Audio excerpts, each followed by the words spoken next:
அது இறங்கி வர மாதிரி இருக்காதா? சரி, என்னை வந்து பாருங்கன்னு ஃபோனில் பேசலாம்ல. என்ன மன வருத்தம் உங்களுக்கு, என்ன பிரச்சனை? நான் ஒரு ஐம்பி சாலரை போட்டேன், அது உங்களுக்கு பிடிக்கலையே, சரி விட்டுருங்க, அதை மாற்றிக்கலாம். எதுவுமே பேச மாட்டேன். அதை பிரச்சனையை கண்டு ஒதுங்கி ஒதுங்கி ஒதுங்கி போனால் யாராவது குரல் கொடுத்தா கட்சியை விட்டு நீக்கிட்டா, பொறுப்பு விட்டு நீக்கிட்டா பிரச்சனை தீர்ந்துருமா சார்?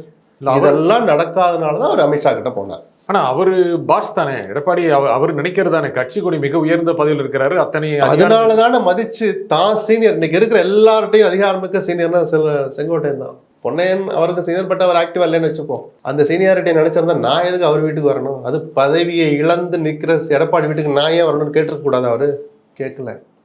வாங்க நானும் வர்றேன்னு தான் போனார். மதிச்சானே சார் போனார். அந்த மரியாதை நீங்க காப்பாத்திக்கலையே. பொய்ன்னு சொன்னதன் மூலமா ஏதோ நீங்க உங்களை தற்காத்துக்கல. அந்த 6 பேருமே உங்களுக்கு சற்றும் குறைவில்லாத தல கர்த்தர்கள். இந்த கட்சிக்காக உயிரக்கூட கிளைக்கழக, நீங்க சொல்ற அதே வார்த்தை தான்.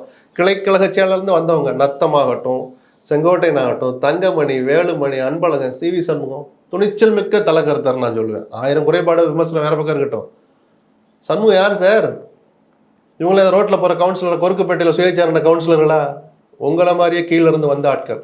அந்த 6 பேரையும் அவமானப்படுத்துற மாதிரி இப்படி ஒரு சந்திப்பே நடக்கலைன்னு சொன்னீங்களே. அப்போ அவமானப்பட்டதும் தரம் தாழ்ந்ததும் தரத்தை தாழ்த்தி கொண்டதும் நீங்கள் தானே தவிர செங்கோட்டையன் உள்ளிட்ட அந்த 6 பேரும் அல்ல.